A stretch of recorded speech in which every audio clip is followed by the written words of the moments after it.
A'udzubillahi minasyaitonirrajim. Bismillahirrahmanirrahim. Alhamdulillahirabbil alamin. Wassalatu wassalamu ala asyrafil anbiya'i wal mursalin Sayyidina Muhammadin wa ala alihi wa sahbihi ajmain. Rabbi shrah li sadri wa yassir li amri wahlul 'uqdatam min lisani yafqahu qawli. Assalamualaikum warahmatullahi wabarakatuh dan salam sejahtera. Alhamdulillah para audiens sekalian, malam ini 27 Jun 2021 bersamaan 17 Zulkaedah 1442 Hijrah, kita bertemu buat kesekian kalinya. Kali ini kali ke-11 ya, sejak Januari tahun ini. Kita bertemu di dalam siri GWS Vaccine Wise Segment yang bersiaran di FB page Gerakan Wanita Sejahtera dan juga TV Wanita Sejahtera. Segmen ini dibawakan khas kepada anda oleh Musmedik, Muslimat Medical Team, sebuah jabatan di bawah Dewan Muslimat PAS Malaysia bersama-sama dengan Gerakan Wanita Sejahtera. Malam ini kita akan membincangkan satu topik yang agak hangat diperkatakan, terutamanya di media sosial. Topik malam ini vaksin versus ivermectin, yang mana satu idaman kalbu. Ada kelainan sedikit pada tajuk kita malam ini dan saya pasti semua pun sudah tak sabar menantikan kupasan topik yang menarik ini. Apapun sebelum saya teruskan, saya ingin mohon semua untuk like, follow and share FB Gerakan Wanita Sejahtera dan juga like, comment and share video ini seluasnya agar tiada yang ketinggalan manfaat daripada program ini, insya-Allah. Baik, saya ingin membuka tirai segmen hari ini dengan firman Allah Subhanahu Wa Taala di dalam surah Al-Isra ayat 36. A'udzubillahi minasyaitonirrajim. Wala taqfu ma laysa laka bihi ilm, innas sam'a wal basara wal fuad kullu ulaika kana anhu mas'ula. Dan janganlah kamu mengikuti apa yang kamu tidak mempunyai pengetahuan tentangnya. Sesungguhnya pendengaran, penglihatan dan hati, semuanya itu akan diminta pertanggungan jawabnya. Jadi para audiens sekalian, bersama saya malam ini kita ada 3 orang panelis yang luas pengalaman mereka. Tepat sekali untuk mengupaskan tajuk forum malam ini, insya-Allah. Jadi apa khabar Dr. Arif? Apa khabar Dr. Arif? Khabar baik. Alhamdulillah. Dan Dr. Suhazli, apa khabar Dr.? Alhamdulillah. Suara saya clear. Alhamdulillah clear Dr. Dan pertama kali diundang ke program ini ya, YB Senator Ustazah Asma. Apa khabar YB? Alhamdulillah. Assalamualaikum warahmatullahi wabarakatuh. Kenaling malam ni. Saya tolong bukan doktor ni. Waalaikumsalam warahmatullahi wabarakatuh. Alhamdulillah, terima kasih di atas kesediaan Dr. Arif, Dr. Suhazli dan YB Asma menerima undangan kami untuk bersama-sama berforum malam ini. Baik, saya perkenalkan dahulu panelis kita yang pertama, Dr. Muhammad Arif Fahmi bin Ahmad Zawawi, berasal dari Pulai Condong, Kelantan, telah pun berkeluarga dan mempunyai 3 orang cahaya mata, graduan sarjana muda perubatan dari The Royal College of Surgeons Ireland dan seterusnya melanjutkan ke bidang kepakaran iaitu sarjana perubatan dalam bidang perubatan keluarga di Universiti Sains Malaysia. Kini beliau berkhidmat sebagai pakar perubatan keluarga di Klinik Kesihatan Seksyen 19 Shah Alam. Alhamdulillah, terima kasih Dr. Arif di atas kesudian bersama kami malam ini. Kita beralih kepada panelis kita yang kedua, seorang yang tidak asing lagi, Dr. Suhazli Abdullah, pakar perubatan keluarga di Klinik Kesihatan Tengkawang, Hulu Terengganu. Beliau adalah ahli Majlis Perubatan Malaysia bagi tahun 2019 sehingga 2022 dan juga merupakan panel rujukan program pendidikan imunisasi kebangsaan. Beliau pernah dinobatkan sebagai Wira Vaksin pada sambutan Hari Imunisasi Kebangsaan 2019 dan juga pernah menerima anugerah khas juri media sosial kesihatan KKM pada tahun 2018. Dr. Suhazli juga aktif di peringkat antarabangsa di mana beliau adalah Ketua Sukarelawan Bantuan Kemanusiaan Syria di Hatay, Turki pada tahun 2018 dan 2019 dan sebelum itu lagi aktif sebagai sukarelawan perubatan di Gaza tahun 2012 dan Bangladesh 2009 serta tsunami di Aceh pada tahun 2004. Masya Allah, seorang yang begitu hebat. Terima kasih di atas kesudian bersama kami malam ini, Doktor. Ya, panjang pula. Bagi masa dia tu. Baik, nak kena introduce tu kan, walaupun orang semua dah kenal dah. Baik, seterusnya panelis kita yang ketiga ya. Kita sangat bertuah kerana pertama kali dapat mengundang beliau ke platform GWS Vaccine Wise Segment. Saya perkenalkan yang berhormat Senator Ustazah Asma binti Hussein, ahli Dewan Negara, berasal dari Kota Baru, Kelantan, lulusan sarjana muda Fiqh dan Usul Fiqh dari Akademi Pengajian Islam Universiti Malaya, dan sarjana dalam bidang undang-undang dan pentadbiran agama Islam dari Kuliah Undang-Undang Ahmad Ibrahim, Universiti Islam Antarabangsa Malaysia. Beliau aktif dalam aktiviti wanita dan masyarakat khususnya di negeri Kelantan. Antaranya beliau merupakan ahli penggubal dasar kanak-kanak fitrah negeri Kelantan, ahli jawatan kuasa induk Urussetian Pembangunan Wanita, Keluarga dan Kebajikan negeri Kelantan sejak tahun 2013. Selain itu beliau juga merupakan ahli Persatuan Ulama Malaysia dan pernah muncul di kaca televisyen Malaysia sebagai ahli panel bagi rancangan Tanyalah Ustazah di TV9 dan Fiqh Wanita di TV3. Masya Allah, tabarakallah, hebat-hebat ketiga-tiga panelis kita pada malam ini, dan tidak sabar sudah rasanya saya ingin memulakan diskusi ini. Baik, tanpa melengahkan masa lagi, saya ingin terus kepada soalan yang pertama. Okey, kita pun tak ada banyak masa kan, dan soalan yang kita nak tanyakan ni ada banyak. Okey, baik, Dr. Arif, mutakhir ini kita banyak membaca post-post di media sosial terutamanya berkenaan ivermectin sebagai rawatan yang dikatakan berkesan dalam merawat jangkitan COVID-19 ini.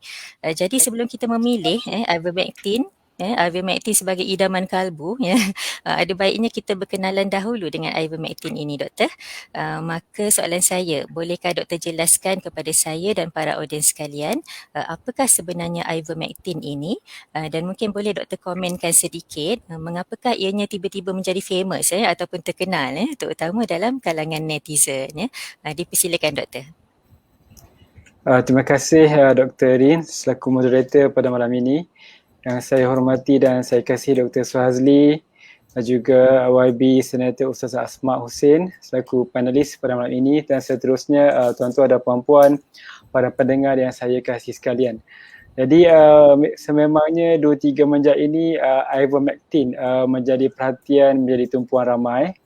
Jadi di kalangan pegawai perubatan, nama ivermectin itu tidaklah asing. Walaupun barangkali tidak ramai sebenarnya pegawai perubatan ataupun doktor-doktor yang berkesempatan ataupun berpeluang menggunakan ubat ivermectin ini. Tapi sememangnya kami sedar bahawa ada ubat yang bernama ivermectin. Dan sebenarnya kalau kita tengok di kalangan ubat-ubat yang ada di atas muka bumi ni, ubat-ubat yang dihasilkan oleh syarikat-syarikat farmasi, ivermectin ini boleh dikatakan sebenarnya sebaris dengan penicillin, dengan aspirin ataupun dengan paracetamol. Maksudnya di kalangan ubat-ubat yang sememangnya digunakan secara meluas di seluruh dunia. Kenapa? Sebabnya ivermectin ini dia sebenarnya dihasilkan sebenarnya pada tahun 1975 lagi, sejak 1975, dan mula digunakan secara meluas pada tahun 1980.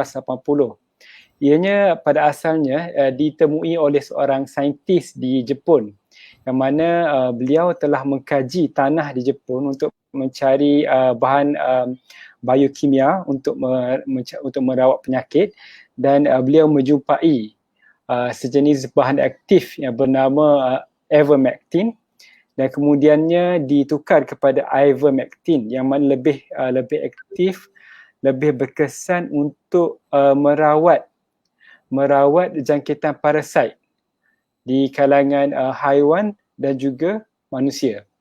Jadi jangkitan parasit pada hari ini, kalau yang mungkin yang biasa kita tengok pada hari ini, mungkin yang paling common atau paling biasa adalah scabies lah ataupun kudis buta, yang kita boleh gunakan ivermectin.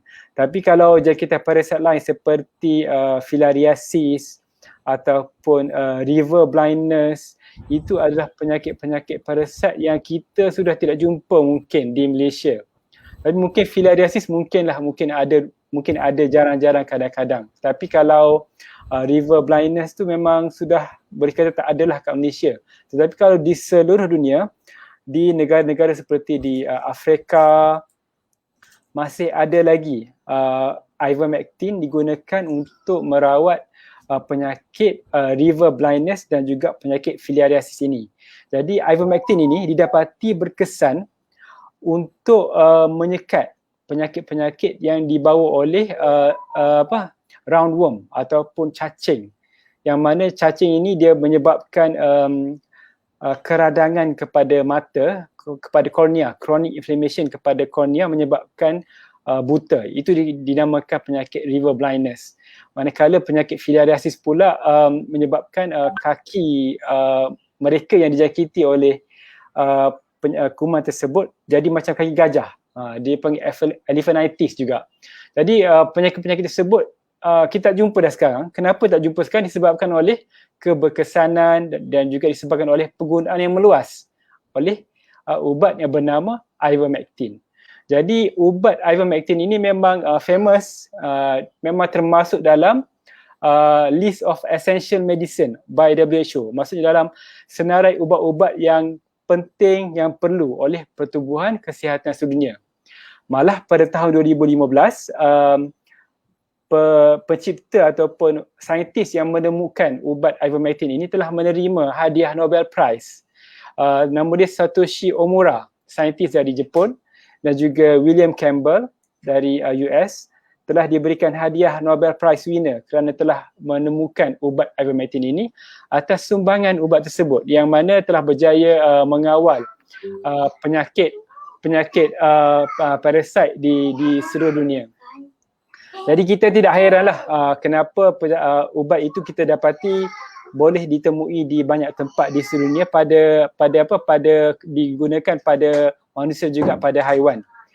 Kemudian pada tahun lepas, bagaimana ivermectin ni masuk dalam gambar dalam cerita COVID ni, pada tahun lepas di Australia, saintis telah mengkaji ivermectin, tindak balas ivermectin di dalam makmal, dan didapati apabila digunakan ivermectin ini pada dos yang tinggi, ia mampu untuk mengurangkan ataupun untuk mengawal kebolehan virus COVID ini untuk berganda ataupun untuk membiak.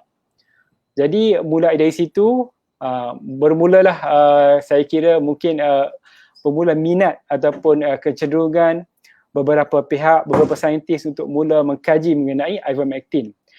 Malah sebelum ini sebenarnya ivermectin telah dikaji untuk penyakit virus yang lain seperti denggi, Zika, HIV dan juga influenza. Maksudnya di sana walaupun saya sebutkan tadi bahawa ivermectin ini digunakan untuk jangkitan parasit ataupun jangkitan ringworm, cacing, tapi memang ada kajian menunjukkan bahawa ada kemungkinan ivermectin ini boleh digunakan untuk mengawal virus juga. Jadi sebab itulah kebelakangan ini kita melihat ada minat ataupun ada banyak pihak yang mula mencadangkan penggunaan ivermectin untuk merawat COVID. Jadi setakat ini beberapa negara yang mengalami masalah akses kepada vaksin, negara-negara yang yang miskin, yang berpendapatan rendah, mula ada yang menggunakan ivermectin, tetapi di seluruh dunia setakat ini badan-badan yang berautoriti semuanya masih belum ada yang mengesahkan bahawa ivermectin ini boleh digunakan untuk merawat COVID. Malah kalau diikutkan syarikat yang menghasilkan ivermectin itu sendiri, mereka mengeluarkan kenyataan bahawa setakat ini tidak ada asas saintifik untuk menyatakan bahawa ada peluang atau ada potensi untuk kita menggunakan ivermectin untuk melawan COVID. Tidak ada data yang meyakinkan, dan juga ada masalah apabila ivermectin mula digunakan untuk merawat COVID ini. Dia masalahnya adalah mula dijual pada black market ataupun pasaran hitam, pasaran yang di luar kawalan undang-undang, dijual pada harga yang mahal, dijual pada dos yang sesuai untuk binatang dan bukan untuk manusia, dan juga mendatangkan kesan-kesan sampingan kepada manusia. Jadi saya kira setakat itu sajalah sebagai tasawur ataupun sebagai pengenalan kepada ivermectin, dan juga bagaimana dia boleh datang kepada cerita kita untuk melawan COVID ini. Wallahu a'lam. Baik. Alhamdulillah, terima kasih Dr. Arif di atas pencerahan tersebut. Jadi ivermectin ini adalah sejenis anti-parasite ya, dan dia treat penyakit seperti river blindness ya, filariasis ya, dan bermulanya minat ni bila mana saintis Australia tahun lepas telah mula menjalankan uji kaji makmal dan mendapati ada kemungkinan ivermectin ini boleh merawat COVID ya. Dan tetapi walau bagaimanapun belum ada badan berautoriti yang mengesahkan secara maknanya secara rasminya lah bahawa ivermectin ini mempunyai efek yang keberkesanan yang tinggi untuk menyembuhkan COVID-19. Jadi seterusnya beralih kepada soalan kedua kepada Dr. Suhazli. Doktor, dalam ayat yang setelah bacakan di awal program tadi, surah Al-Isra ayat 36, bahawa Allah Subhanahu Wa Taala melarang kita daripada mengikuti sesuatu yang kita tidak mempunyai pengetahuan tentangnya. Jadi apatah lagi doktor berkenaan sesuatu rawatan atau pengubatan ya, yang mana ianya melibatkan kesihatan orang awam dan penjagaan nyawa itu sendiri. Jadi bolehkah doktor kupaskan ya, mungkin susulan daripada apa yang Dr. Arif sebutkan tadi bahawa belum ada setakat ini badan berautoriti yang mengesahkan keberkesanan ivermectin ini dalam merawat COVID-19. Jadi boleh doktor kupaskan mengenai bukti-bukti berdasarkan prinsip evidence-based medicine berkenaan keberkesanan ivermectin dalam merawat jangkitan COVID-19. Dipersilakan doktor.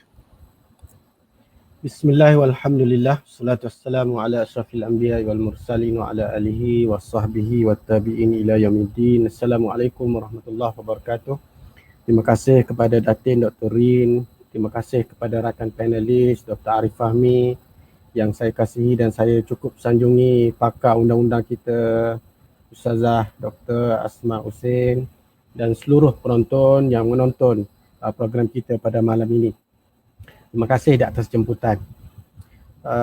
Kita memulakan sesi kita ni dengan satu sesi agak hangat pada malam ini berkaitan dengan satu ubat yang diperkatakan bukan sekadar di kalangan doktor-doktor perubatan, di mana doktor-doktor perubatan pun nampak berlaku kekhilafan di sini. Ada beberapa mazhab. Ada mazhab yang menentang, ada mazhab yang menolak, ada mazhab yang kata nak tunggu dulu. Itu mazhab di kalangan doktor.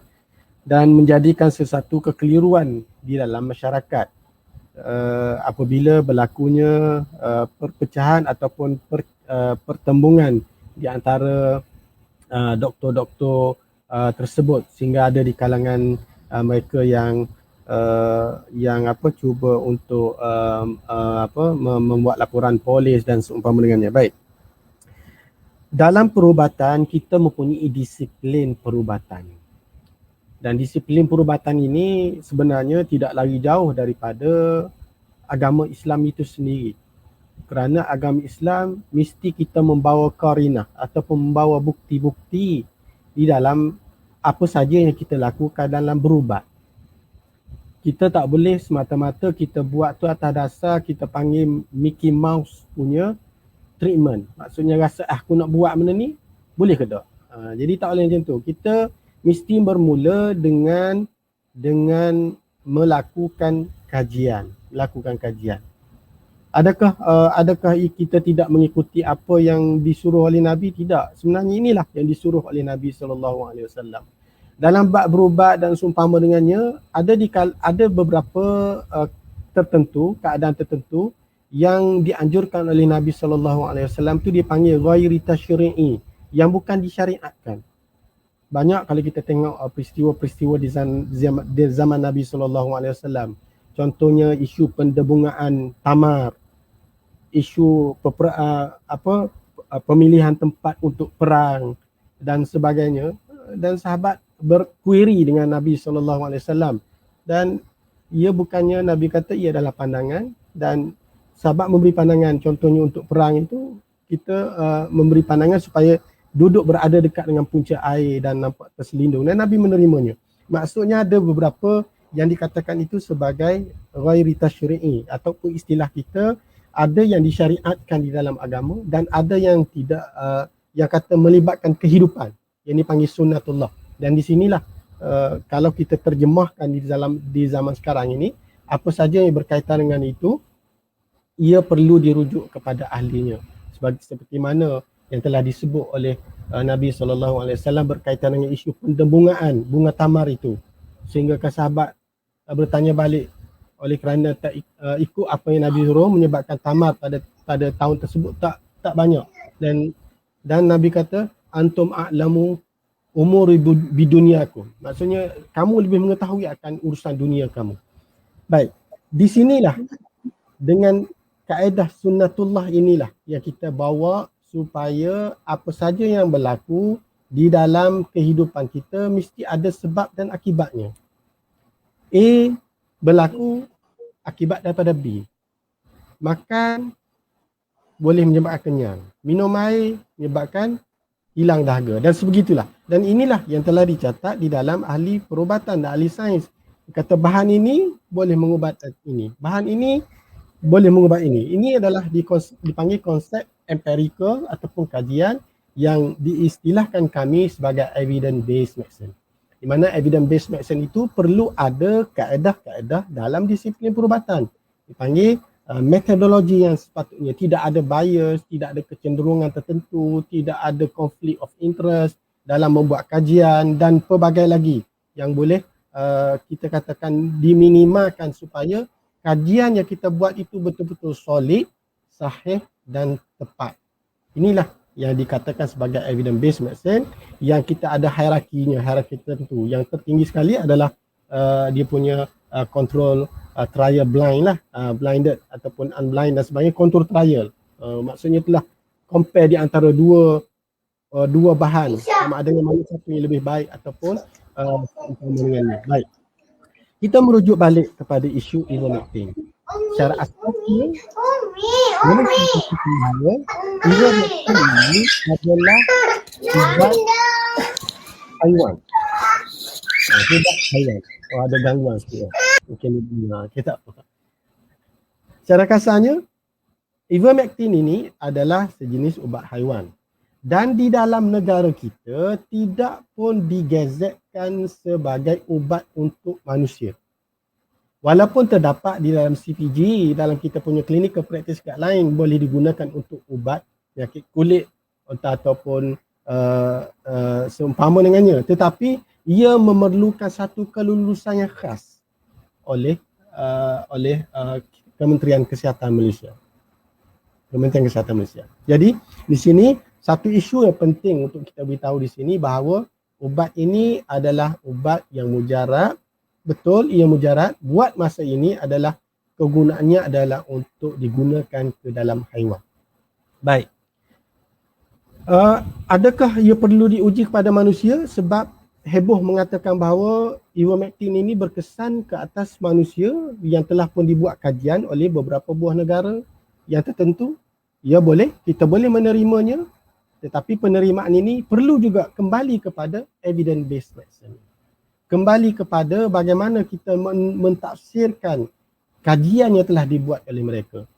Kajian yang telah dibuat oleh mereka. Di mana kajian itu, yang inilah kita beri nama di dalam perubatan, selain daripada pekaji buat kajian, mungkin strata mungkin dia kata dia dah buat clinical trial, control sama ada blind ataupun unblind dan seumpama dengannya clinical trial, tetapi di sini perlu direview oleh pakar-pakar yang lain sama ada betul ke tak metodologi yang digunakan. Sebab banyak dalam dunia ini dalam setahun beratus ribu kajian dilakukan dan di sinilah perlu satu penilaian. Saya ingat dalam agama sendiri pun, dalam bab-bab tertentu pun, dalam isu-isu yang diperbahaskan pun sendiri, mungkin Ustazah Usmat mungkin boleh ulas ni. Maksudnya ada isu-isu yang tertentu. Maksudnya kalaulah seorang itu mengeluarkan pendapat ataupun mengatakan ini kajian mereka, dia sahaja mengatakan sedemikian, tapi perlu ulama-ulama lain tengok balik betul ke tak dia punya kaedah, susu galuh dalil yang diambil di mana dan sebagainya, kajian yang dibuat sebagaimana. Maksudnya lebih kurang sama dalam agama. Maksudnya kita perlu tengok balik adakah betul apa yang dia buat itu mengikut metodologi dia, mengikut kaedah yang betul, disiplin perubatan, tidak ada bias yang teruk dan seumpama dengannya. Jadi di sinilah Alhamdulillah Kementerian Kesihatan telah pun mengisytiharkan bahawa akan menjalankan clinical trial di dalam negara kita, 12 buah hospital semua yang terlibat. Kemungkinan besar akhir September nanti baru akan keluar. Jadi bagi saya tawakuf dahulu sama ada nak menerima atau tak nak menerima, sebab bergantung kepada kajian yang dilakukan oleh negara kita. Tetapi ada orang kata, kan negara luar dah buat, kenapa tak nak je? Orang petikai ke pula, kenapa negara kita, orang kata contohnya sekarang ni di antara antara vaksin dengan ivermectin. Bagi orang yang duduk kuatkan sangat ivermectin ni, dia menolak vaksin kebanyakan daripada mereka. Walaupun ada di kalangan mereka yang menerima vaksin, kita tak nafikan. Tetapi kebanyakan, majoriti yang saya tengok daripada YouTube mereka, daripada kenyataan mereka, memang mereka ni terdiri pada golongan-golongan ini. Dan penyokong-penyokong mereka juga tergolong daripada golongan-golongan ini. Dia kata vaksin tu tak pernah buat pengkajian dalam negara kita. Kenapa kita terima? Yang di sinilah kita kena memerhatikan balik dari segi metodologi. Sebab metodologi yang dibuat untuk vaksin adalah good clinical trial dan telus dan digunakan, dan kita boleh lihat sendiri dari segi dossier maksudnya dari segi laporan yang telah dikeluarkan dan sebagainya, dah ada peer review, maksudnya dah ada pengkaji-pengkaji yang lain juga membacanya dan melihat bahawa itu adalah mengikut metodologi yang betul dan sebagainya. Berbanding dengan ivermectin, walaupun ada kajian yang telah dilakukan, kita tak nafikan ada, tetapi setakat yang saya baca dan setakat yang saya lihat daripada rakan-rakan profesional saya, daripada prof-prof yang berada di universiti dan banyak lagi saya lihat, nampak dia punya weightage ataupun keberatan untuk mengangkat ivermectin itu ke tahap yang tinggi adalah tidak lagi buat masa ini. Masih lagi tidak mencukupi data yang kuat untuk mengangkat ivermectin sebagai ubat sama ada mencegah ataupun merawat. Di sini pun kita boleh membezakan. Vaksin adalah lebih pada prevention, bukannya ubat. Dan orang nak banding di antara vaksin dengan ivermectin. Di situ pun nampak dah tak berapa nak itu dah. Mana boleh banding apple dengan buah orange? Kadang-kadang maksudnya kita kena be fair on that. Okay. Jadi saya sekali lagi lah saya menyatakan bahawa kita tunggu dulu keputusan yang dibuat oleh kerajaan, kajian yang dilakukan. Pun begitu, kita perlu juga melihat kepada kajian-kajian yang lain yang telah pun dikeluarkan oleh badan-badan yang berautoriti. Bukan calang-calang badan-badan autoriti. Contohnya EU, contohnya South African Union. Dan di negara-negara jiran kita sendiri pun, contohnya di Filipina, Singapura, Jepun, kebanyakannya masih lagi dia panggil bertawakuf, menangguh dahulu untuk digunakan sepenuhnya ataupun tidak. Dan contohnya Jepun, dia sama dalam negara kita. Jepun, dia kata okey boleh untuk clinical trial. Maksudnya menunggu lagi dapatan-dapatan, kajian-kajian yang dilakukan, dan ada beberapa buah negara yang melarang terus. Contohnya India. Walaupun sebelumnya kata India turun dia punya kes akibat daripada ambil ivermectin, tapi tidak sebenarnya. Tidak. Dan India sendiri melarang. Baru telah dikeluarkan oleh Kementerian Kesihatan India lah, telah mengeluarkan bahawa melarang penggunaan ivermectin dan beberapa ubat yang lain yang sebelum ni dihebohkan dan disensasikan. Contohnya chloroquine, contohnya ubat-ubat antiviral yang diheboh-hebohkan pada masa tersebut. Telah dibuat kajian dan didapati bahawa tidak mendatangkan satu kesan yang signifikan. Ala kulli hal, sebagai permulaannya perlu saya sebut bahawa ubat ivermectin ini perlu banyak lagi kajian yang boleh diangkatnya sebagai salah satu daripada evidence yang tinggi untuk kita jadikan ia sebagai sama ada prophylaxis ataupun untuk mencegah ataupun mencegah lebih awal ataupun sebagai ubat untuk merawat. Masih lagi terlalu awal untuk kita katakan demikian. Buat masa ini, saya sendiri, saya masih lagi berpegang bahawa tidak lagi boleh digunakan dan tidak boleh sesekali dijual secara sembrono, tidak boleh sesekali kita mempromosi dan sebagainya, sebab ianya bersalahan dari segi akta dalam negara kita dan juga salah dari segi disiplin perubatan itu sendiri. Wallahu a'lam. Baik, Alhamdulillah. Jazakallahu khairan Dr. Suhazli di atas perkongsian sebentar tadi. Jadi mungkin saya simpulkan sedikit ya, dalam disiplin perubatan ini untuk mengemukakan sesuatu rawatan itu kita perlukan bukti ya, perlukan kajian. Dan inilah juga yang disuruh oleh Nabi SAW ya. Sunnatullah itu memperuntukkan bahawa sesuatu itu berlaku ada sebab dan akibatnya ya. Dan sesuatu kajian itu perlu metodologi yang betul ya, tiada bias, telus dan sebagainya. Dan mungkin kita nantikan dahulu keputusan kajian oleh KKM kepada 12 di 12 hospital yang akan berakhir September ini, dan kita juga perlu lihat kajian apa yang yang dikeluarkan oleh badan-badan berautoriti apa kesimpulan yang mereka buat nanti, insya-Allah ya. Jadi seterusnya beralih kepada soalan ketiga kepada YB Senator. Firman Allah Subhanahu Wa Taala yang sering kita ulang-ulangkan di dalam GWS Vaksin Y segmen ini, surah An-Nahl ayat 43. Auzubillahi minasyaitonirrajim. Fas'alu ahla zikri in kuntum la ta'lamun. Maka bertanyalah kepada orang yang mempunyai pengetahuan jika kamu tidak mengetahui. Jadi YB Senator, mohon YB kupaskan berkenaan panduan ataupun pedoman kepada semua dalam menghadapi kemelut seperti vaksin versus ivermectin ini ya. Kepentingan mengambil ilmu dari sumber yang sahih, dari ahli-ahlinya serta berdasarkan disiplin ilmunya. Dipersilakan YB Ustazah. A'udzubillahi minasyaitonirrajim. Bismillahirrahmanirrahim.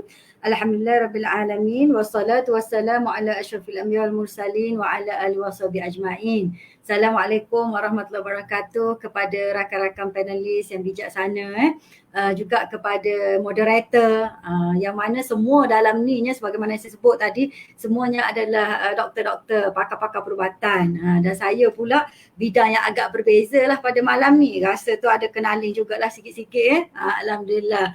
Namun begitu, apabila kita bercakaplah tentang ayat Al-Quran disebutkan oleh Dr. Rin tadi, iaitu surah An-Nahl ayat 43. Dalam salah satu tafsir dijelaskan, dia kata maksud dia, tanyalah wahai orang Quraisy kepada ulama. Ulama ni maknanya orang yang ikhtisas ataupun orang yang tahu, pakar dalam bidang tertentu. Dalam kes ini dikatakan, iaitu apa dia tafsir ni sebut, tanyalah orang Quraisy tentang berkenaan Taurat dan Injil, nescaya mereka akan kabarkan kepada kita bahawa semua nabi ni adalah berasal daripada manusia. Ini kes yang berkaitan dengan ayat Quran ini.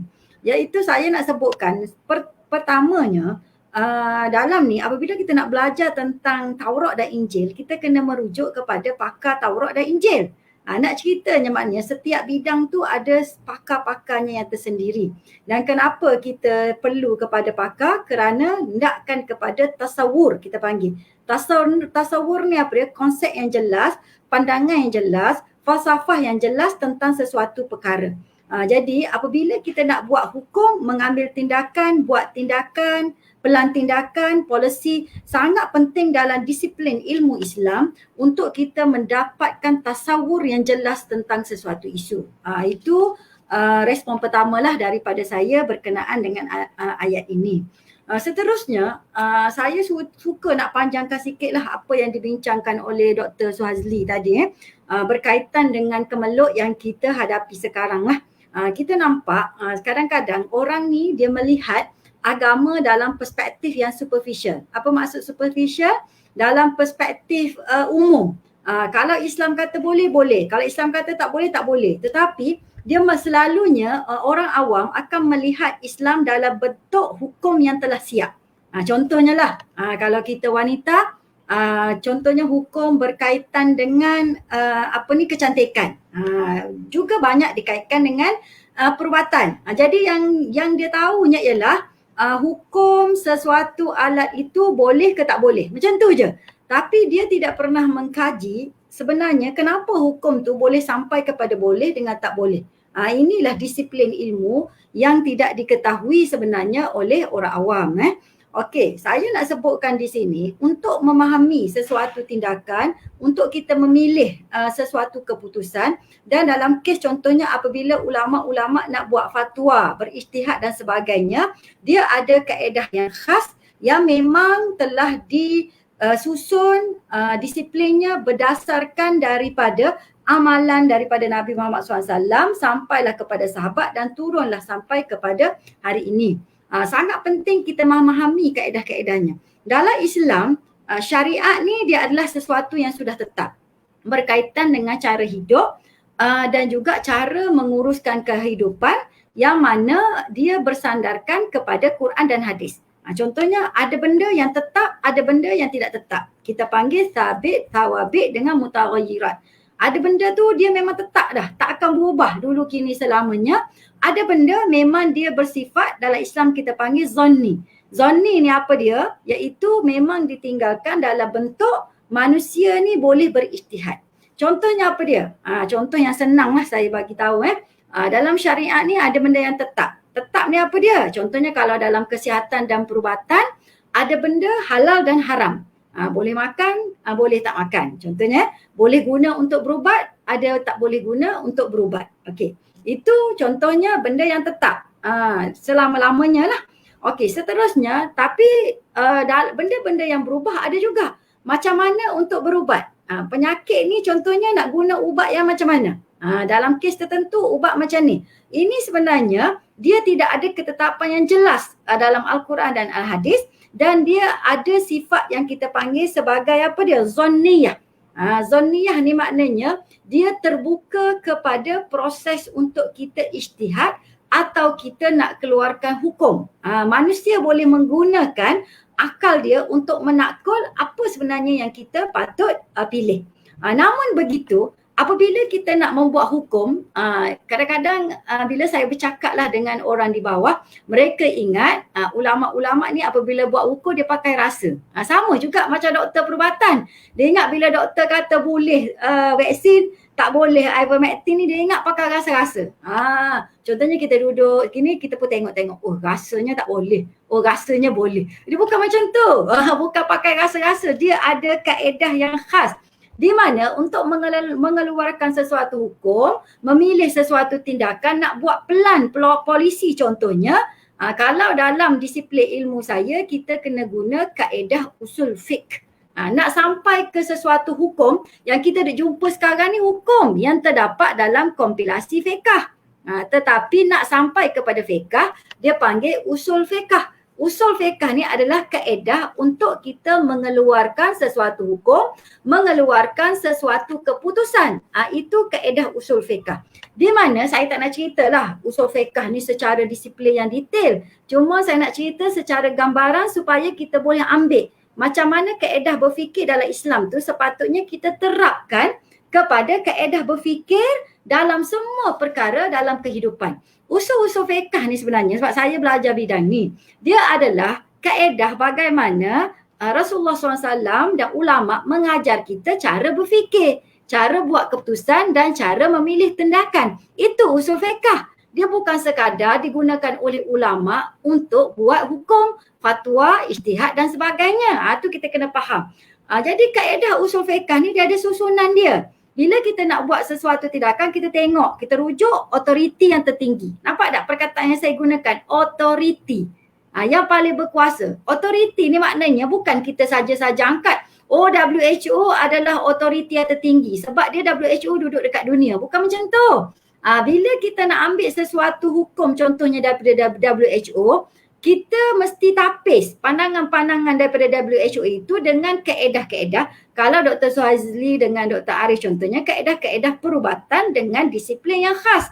Kalau macam saya pula nak ambil pandangan daripada WHO, saya akan tapis berdasarkan pandangan-pandangan dari sudut disiplin perubatan Islam, dan yang kedua, disiplin usul fiqh berdasarkan disiplin ilmu saya. Jadi bukan kita kata bila kita bertuankan, kita ikut WHO tu terus kita ikut Yahudi dah bertuankan Yahudi. Bukan.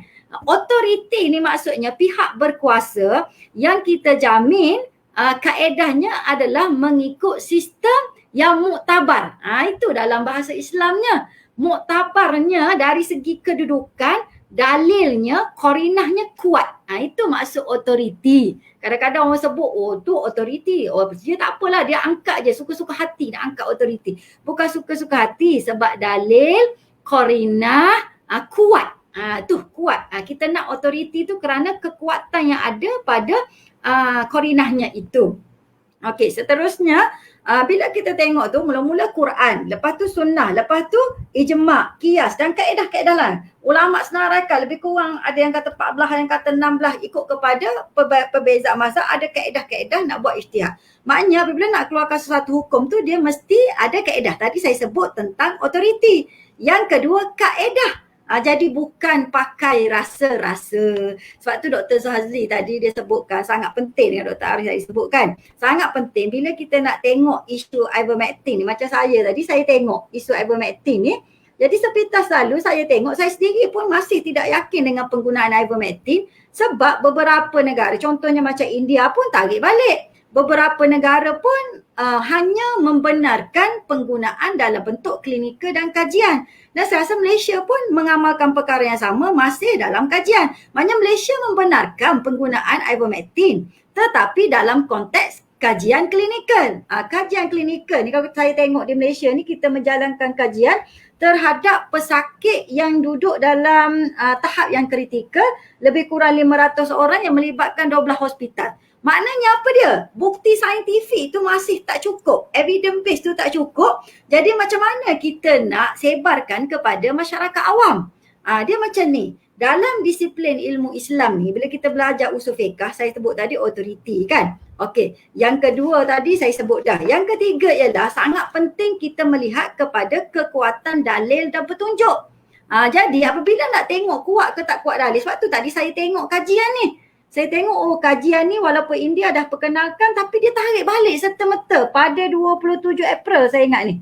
27 Mei. Baru je lah dia tarik balik. Memang mula-mula dia bagi guna. Bila tarik balik maknanya di situ dalil dia tak kuat. Kalau kita cakap dalam bahasa Islam ni, sebab kadang orang ni dia suka sandarkan benda-benda agama untuk menjatuhkan pandangan yang berkaitan di luar bidang keagamaan. Nampak tak jadi seterusnya kalau EU sendiri pun hanya membenarkan klinikal dan ada juga yang mengharamkan dan sebagainya. Maknanya dalil tu tak kuat. Sebab itu di Malaysia saya setujulah apabila kita buat dulu kajian klinikal.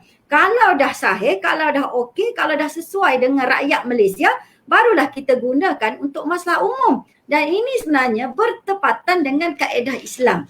Apabila saya baca artikel yang dikeluarkan berkaitan dengan ijtihad ataupun fatwa dalam bidang perubatan, saya suka nak sebutkan pandangan Mufti Palestin Syekh Muhammad Ahmad Hussein. Dia sebut isu perubatan ni sangat penting kita teliti secara kolektif.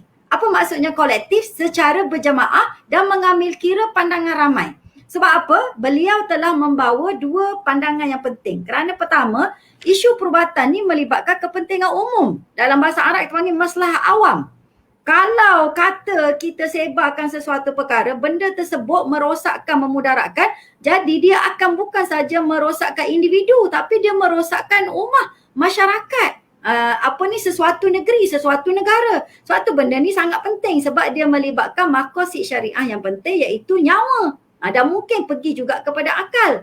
Seterusnya yang kedua, kerana ini adalah termasuk dalam isu contemporary iaitu isu-isu yang baru. Fiqh mu'asarah kalau Yusuf Qaradawi sebut. Iaitu banyak kesamaran dan tidak jelas. Oleh itu kena perlu kepada empirical study. Empirical study ni pun sebenarnya dijalankan oleh mazhab-mazhab juga. Sebab bila kita nak buat hukum, kita mesti ikut kaedah-kaedah yang kita kata telah muktabar tadi. Contohlah saya bagi bila kita bincang dari sudut pandangan syarak. Macam baru ni saya dengan Dr. Suhazli terlibat dengan satu RTD berkaitan dengan khitan wanita. Betul tak doktor? Kita terlibat. Sebab ada pihak yang cuba nak menyamakan secara umum khitan wanita dengan FGM. FGM ni ialah pemotongan sebahagian daripada kemaluan wanita sebahagian diamalkan di Afrika dan sebagainya. Jadi kita ni bukan kolok sangat, tolak terus. Kan bahawasanya mentang-mentang dah benda ni sunat, dia tak kira dah empirical study. Kita dengar empirical study tersebut, tetapi apabila kita mendapati ada kelemahan dalam kajian tersebut, kajian tersebut kita minta supaya didetailkan lagi dan ikut disiplin-disiplin yang betul supaya akhirnya bila keluarkan fakta daripada kajian tersebut, barulah kita ni orang agama boleh buat hukum sama ada khitan wanita ni di Malaysia FGM ke tidak. sebab bukti-bukti lain tidak banyak menyokong kajian tersebut. Ini contoh saya nak bagi tahu bagaimana kita sangat mementingkan empirical study dalam sesuatu hal. Jangan ingat ni empirical study daripada barat. Kita kan orang Islam, kenapa kita nak pakai barat? Kita ingat saintis-saintis kan bermula daripada zaman Abbasiyah Islam turut memperkenalkan empirical study. Cuma empirical study bila dalam perubatan Islam kita punya maksud bila kita buat kajian untuk kembali kepada syariat dan menjaga maqasid ataupun objektif sesuatu perundangan diturunkan oleh Allah SWT. Berbeza dengan empirical study yang dibuat oleh orang yang mempunyai falsafah dan aliran yang bukan Islam. Benda tu kena jelas. Seterusnya saya nak sebut, bila disebutkan tentang kaedah usul fiqh, sangat penting juga kita tengok ketepatan kajian. Sebab tu bila kita tengok satu kajian, kita jangan tengok satu kajian saja. Kita kena tengok banyak-banyak yang mana yang paling tepat, yang paling kuat dari sudut kaedah. Itu juga sangat penting. Contoh saya share, sebelum ni saya ingat dalam beberapa tahun lepas, kita wanita, saya ni suka banyak isu-isu tabarruj tahu, isu-isu kecantikan. Sebab saya ni suka janguk doktor Jadinya banyak orang tanya pasal hukum-hukum perubatan berkaitan dengan penggunaan bahan-bahan lah kan. Contohnya penggunaan vitamin C. Jadi dia tunjuk ustazah, kalau kita guna vitamin C, ada jurnal ni teori-teori yang mengatakan penggunaan vitamin C yang banyak dan bagus sebenarnya untuk wanita, untuk mengekalkan keremajaan lah, untuk kesihatan lah. Saya pun tengok sebab kita ni pensyarah juga dan juga kita belajar usul fiqh. Saya pun bacalah jurnal-jurnal ni.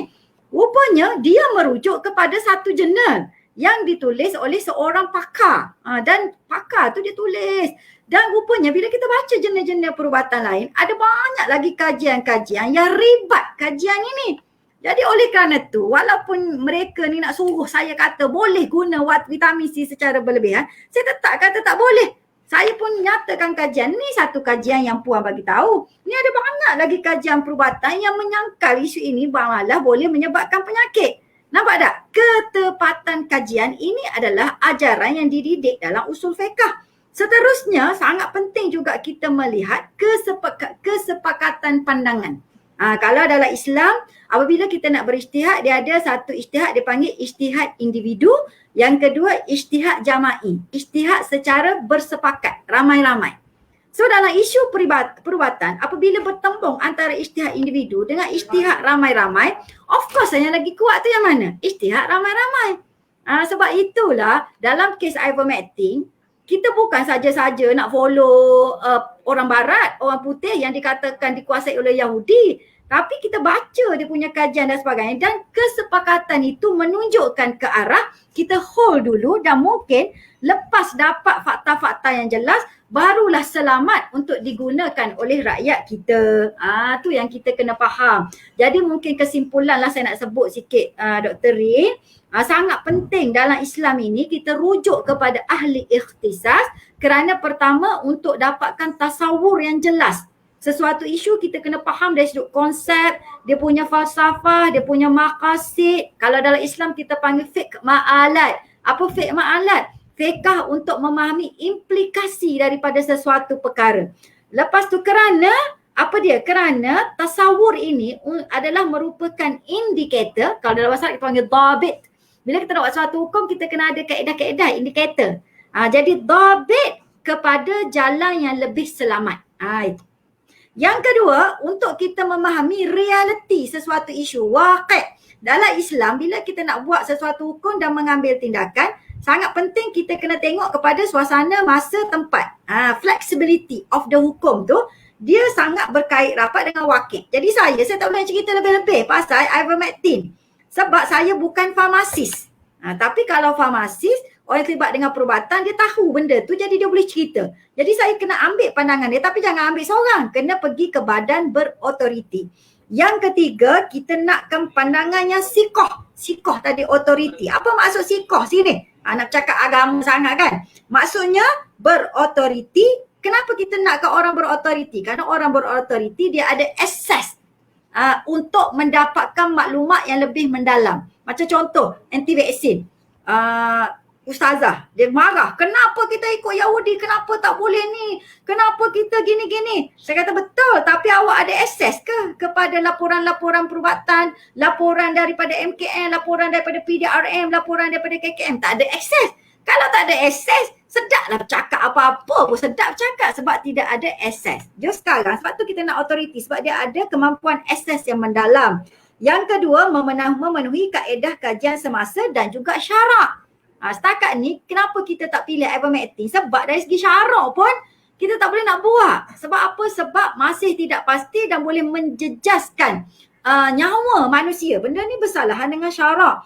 Pemilihan rujukan sama ada sumber primer ke sumber sekunder. Jadi kita kena tengok. Dalam Islam kita pentingkan sumber primer. Lepas tu kesepakatan jama'i. Yang paling penting adakah sikoh ni juga bermaksud mementingkan masalah ummah dan memenuhi maqasid syariah serta fiqh ma'alat. Itu sahaja Dr. Ri. Wallahu a'lam bisawab. Baik, jazakillah khairan katsira YB Senator Ustazah Asma di atas pencerahan yang panjang lebar sebentar tadi. Jadi yang saya tertarik adalah kaedah berfikir, kenyataan yang YB Asma nyatakan tadi. Kaedah berfikir dalam Islam perlu diterapkan dalam kehidupan kita, dalam membuat keputusan dan juga mengambil sebarang tindakan. Baik, seterusnya kita memasuki pusingan kedua. Sebelum saya teruskan, saya ingin mengalu-alukan kepada para audiens semua untuk bertanyakan soalan, typekan saja di ruangan komen di Facebook dan insya-Allah saya akan bacakan semasa sesi soal jawab selepas ini. Baik, soalan seterusnya kepada Dr. Arif Fahmi. Kita sekarang memasuki fasa kedua program imunisasi COVID-19 kebangsaan atau ringkasannya PIK dan kita juga menuju ke arah 40% kadar vaksinasi populasi menjelang akhir Ogos berdasarkan pelan pemulihan negara. Jadi doktor, bolehkah doktor kupaskan kaitan isu ivermectin ini dengan vaksin hesitancy ataupun vaksin refusal yang berkemungkinan boleh memberi kesan negatif kepada sasaran vaksinasi sebagaimana dalam pelan pemulihan negara. Dipersilakan doktor. Baiklah, terima kasih Dr. Rin, ahli panel yang saya hormati sekalian dan juga tuan-tuan dan puan-puan sidang hadirin pendengar sekalian. Jadi sememangnya apabila kita sedang bercakap mengenai mengawal COVID melalui usaha vaksinasi, tapi bila ada datangnya isu-isu seperti ivermectin, ini dia pastinya memberi kesanlah kepada masyarakat. Dia seolah-olah perkara yang kita macam mengganggu perhatian kita. Bila kita mula start vaksin hari tu, memang banyak halangan dari segi ada yang concern pasal keselamatan, kesan sampingan, ada yang concern pasal siapa yang buat vaksin dan sebagainya. Tapi alhamdulillah bila kita bersama-sama kempen, kita salurkan mesej dengan jelas dengan kepada semua setiap lapisan masyarakat, maka kita melihat pendaftaran untuk vaksin itu meningkat. Tetapi bila kita sudah bermula vaksinasi, bekalan vaksin pun semakin banyak, semakin sampai. Tapi bila ada suara-suara ataupun kenyataan-kenyataan di media massa mengenai ivermectin, sedikit sebanyak kita tak boleh nafikan bahawa ia boleh mengganggu tumpuan kita terhadap usaha untuk mendapatkan menyampaikan vaksin kepada ahli masyarakat. Tetapi di sana saya tidak mahu untuk menyamakan mereka yang pro kepada ivermectin itu adalah mereka yang anti vaksin. Saya tidak mahu meletakkan kenyataan sedemikian. Saya lebih suka untuk bersangka baik bahawa kita semua mahu mengakhiri wabak ini. Dan mungkin dengan kita ada yang terjumpa, ada yang banyak membaca dan mereka menemui beberapa kajian. Jadi saya suka apa poin-poin yang Dr. Suhazli, yang YB, Senator Ustazah Asma nyatakan tadi bahawa kita kena kembali kepada evidence, kita kena follow the data, kita kena ikut data dia. Kena setiap perkara yang kita buat ni dia ada usul dia, ada cara dia, ada prinsip dia, ada asas dia. Jadi kita kena sentiasa merujuk kepada badan-badan yang ada authority, yang ada integriti apabila kita mahu membuat keputusan yang penting. Contohnya mengenai sama ada ivermectin ataupun vaksin. Jadi seboleh yang mungkin kita mahu asingkan isu anti-vaksin dan juga isu ivermectin kerana ia adalah isu yang berbeza. Tetapi di sana kita tidak boleh naif. Kita kena faham bahawa ada kemungkinan berlaku pertindihan. Mereka yang sememangnya pro kepada ivermectin ini, kemungkinan besar ada elemen-elemen ataupun ada unsur-unsur yang agenda-agenda yang ingin mereka perjuangkan. Wallahu a'lam. Tapi kalau kita tengok di seluruh dunia, negara-negara yang menggunakan ivermectin ini adalah negara yang mengalami masalah untuk mendapat akses kepada vaksin. Contohnya negara seperti Amerika Latin, di Peru, di Bolivia, dan juga kalau di Asia Tenggara, di Filipina, mereka ada masalah untuk akses kepada vaksin. Jadi ini kembali kepada faktor sosioekonomi masyarakat ataupun faktor sosioekonomi negara itu sendirilah. Jadi apabila mereka tak boleh akses kepada vaksin, maka mereka tercari-cari alternatif lain untuk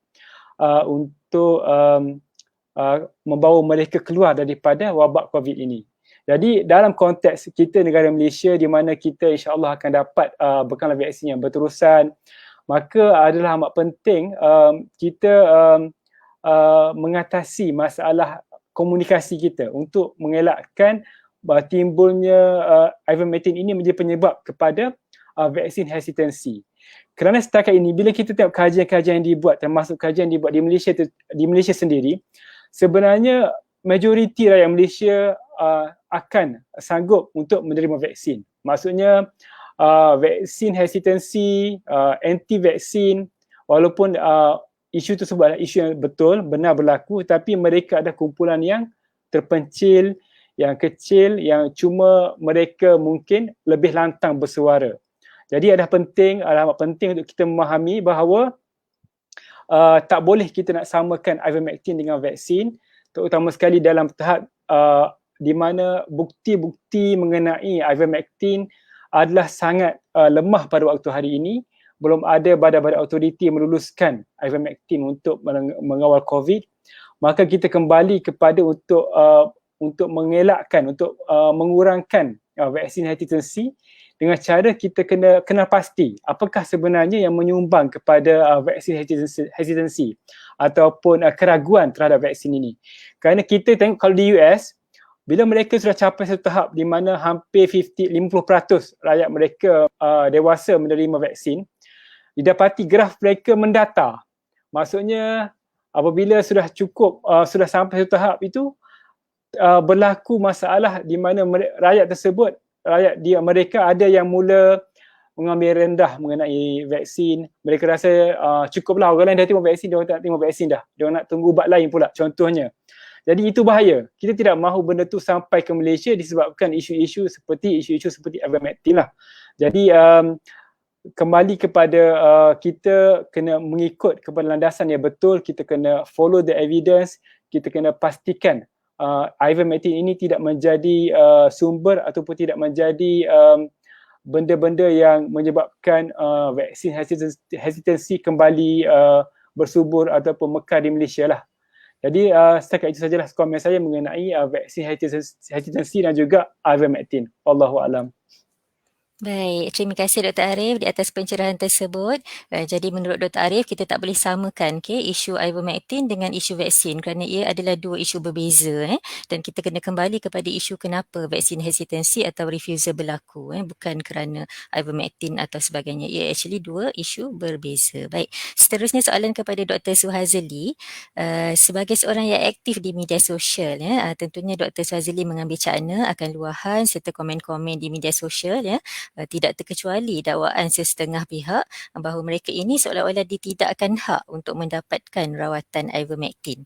Jadi boleh saya mohon doktor untuk menjelaskan mengenai proses kelulusan sesuatu rawatan perubatan dan mungkin pencerahan sedikit doktor berkenaan apakah yang dikatakan sebagai off-label use bagi sesuatu jenis ubat itu, termasuklah ivermectin. Dipersilakan doktor.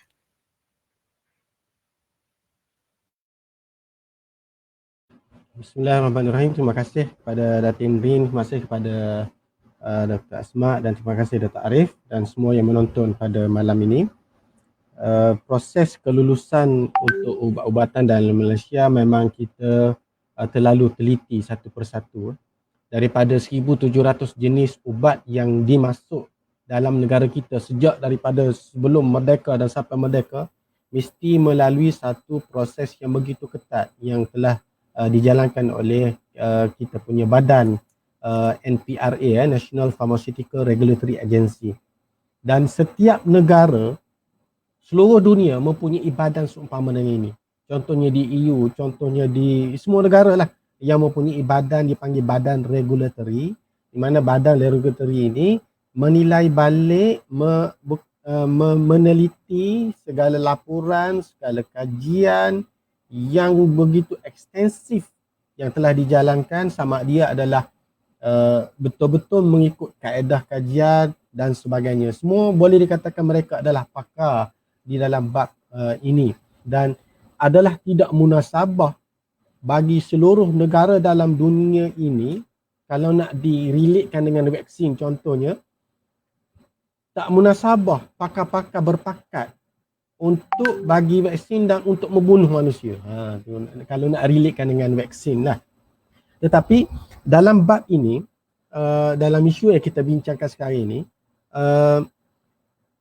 isunya sekarang adalah ubat tersebut adalah satu ubat yang diberi nama sebagai off-label. Maksud dia off-label tu apa? Tu bahasa orang putih Kuala Berang lah. Off-label tu. Maksudnya ubat tu sebenarnya indikasinya adalah indikasi lain. Tetapi nak digunakan kepada benda lain. Tu dia panggil off-label. Indikasinya indikasi. Contohnya indikasi sekarang ni untuk Ivermectin tu digunakan untuk ubat cacing. Tetapi nak untuk membunuh COVID contohnya. Jadi di sini diberi nama off-label. Contoh yang biasa juga yang dikatakan off-label juga adalah seperti metformin. Metformin ni adalah ubat untuk kencing manis. Digunakan dalam negara kita. Pada peringkat awal dulu, orang guna kencing manis untuk merawat obesiti. Bukan merawat obesiti, salah satu pada kaedah untuk kegemukan. Sebab bila makan metformin ni menyebabkan selera makan tak kuat, tak laju. Orang kencing manis ni selera makan banyak berpinggan-pinggan. Menyebabkan apabila kita bagi metformin, dia punya selera tu tak, menyebabkan dia punya berat badan tak increase. Ada di situ, pada peringkat awal dulu, permohonan perlu dibuat untuk dikira sebagai off-label. Maksudnya digunakan untuk benda lain. Tetapi akhir sekali apabila evidence terlalu banyak, kajian telah dibuat, dan akhir sekali diluluskan bukan semata-mata untuk off-label. Begitu juga dengan banyak lagi ubat-ubat lain seperti ubat gugur, cytotec dan sebagainya. Dan di sinilah kita memerlukan pembuktian. Saya nak jawab kawan saya yang Ustaz Muhammad Syukri Abdul Rahman. Apabila kita nak menentukan di antara dua weightage ini, dua pemberat ini, sama ada vaksin, alhamdulillah telah ada very extensive dia punya kajian. Kajian yang very extensive telah dibuat, telah dinyatakan, dan pelbagai pihak telah membuat kajian dengan beratus-ratus ribu kes dan sebagainya yang telah dilakukan di multi-center, pelbagai buah negara dan sebagainya. Sedangkan untuk Ivermectin ni, dia masih lagi berada dalam, dia punya weightage dia terlalu rendah. Walaupun ada kajian dan sebagainya. Contohnya, saya nak jawab balik apa yang disebut oleh seorang lagi yang bertanya kenapa tidak ambil pandangan daripada pakar sains, akademik sains ke, yang tu dan sebagainya kan. Di sini juga telah dijawab balik oleh Prof Moy Fong Ming, seorang daripada pakar epidemiologi yang begitu mahir juga dalam menilai kajian dan menulis balik dia punya penulisan yang telah dilakukan oleh persatuan akademik tersebut, dan melihat balik kepada data-data yang dikemukakan, rujukan-rujukan yang dikeluarkan oleh tulisan tersebut, mendapati bahawa daripada jumlah 24 kajian secara terkawal yang dikatakan sebagai RCT itu mempunyai banyak kekaburan faktanya. Banyak kekaburan fakta. Lagipun kaji-kajian yang dipetik oleh penulis yang berkenaan itu tidak dinilai oleh pakar-pakar pengkajian lain yang kita kata sebagai peer review. Dia kata ada peer review, tetapi peer review adalah di kalangan mereka sendiri. Itu kadang-kadang susah juga apabila masuk dalam klik sendiri dan dia kata oh ni bagus dan sebagainya, sebab sudah ada satu konflik di situ. Begitu juga dengan kaedah mendaftar di clinical trial URG, metodologi tidak dinyatakan dengan secara tepat dan telus, dan apabila ditanya bagaimana cara untuk sampling dan sebagainya, tidak dinyatakan dengan cara yang baik. Dan yang saya juga sebenarnya saya membaca secara rambang, dia kata 54 kajian clinical trial yang telah pun boleh dijadikan sebagai bukti kukuh kenapa kita perlu guna ivermectin. Saya secara rambang, saya tengok satu-satu. Saya tak prefer mana-mana. Maksudnya mungkin saya tak pinpoint kepada mana-mana pengkaji dan sebagainya. Saya, rambang je saya ambil. Saya baca, tengok dia punya tu dia. Peringkat awal okey, dia punya explanation biasanya dia peringkat introduction tu dia explain kajian telah dilakukan ke atas haiwan dan sebagainya. Bila masuk kajian ke atas manusia, saya tengok rujukan dia. Dia rujuk kat mana? Saya pergi kat rujukan dia tu. Dan dia bagi dia punya link untuk melihat, baca rujukan tu. Apabila saya link nombor satu, dia akan link kepada geng-geng dia juga. Kumpulan dia juga. Lepas tu, saya kata, okey tak apalah, mungkin ni dia ambil rujukan yang, tak apa, no problem. Saya pergi hotline pula. Boleh kata ke 4-5 link yang dia sebut tu, semua rujuk ke tempat yang sama. Yang kita ketahui apabila saya selidik balik, yang geng-geng dia yang menulis tu mempunyai masalah di negara mereka. Mereka ialah masalah disiplin dalam perubatan dan sebagainya. Contohnya Ustazah Hasmah ada sebut tadi berkaitan dengan vitamin C. Mereka juga advocate untuk vitamin C, membuat protokol sendiri, tak merujuk kepada pihak berkuasa. Kita boleh kata ini memang kalau saya present paper tu di depan pensyarah untuk Viva atau apa rasa masuk bangku sampah saya rasa kalau macam tu. Kalau macam tu. Tapi itulah apabila kita tidak melihat secara baca tu, sebab tu saya kata saya membaca dengan teliti, tengok satu persatu. Dan itulah yang telah pun dikomen oleh Prof. Moy Fong Ming lah berkaitan ini. Dia dah banyak lagi lah prof-prof lain di dalam Kementerian Kesihatan dan sebagainya. Pendek kata, kita mesti menilai sesuatu itu berdasarkan kepada disiplin. Saya sebut sekali lagi, disiplin ilmu itu penting. Disiplin ilmu perubatan. Kalaulah ia betul ikut salu-galunya, betul ikut kesahihannya, tidak ada konflik interest, tidak ada bias, tidak ada kecenderungan, why not kita guna? Saya pun nak guna sebab benda tu orang kata murah dan sebagainya. Saya pun nak guna, kan? Jadi kita nak apa macam mana?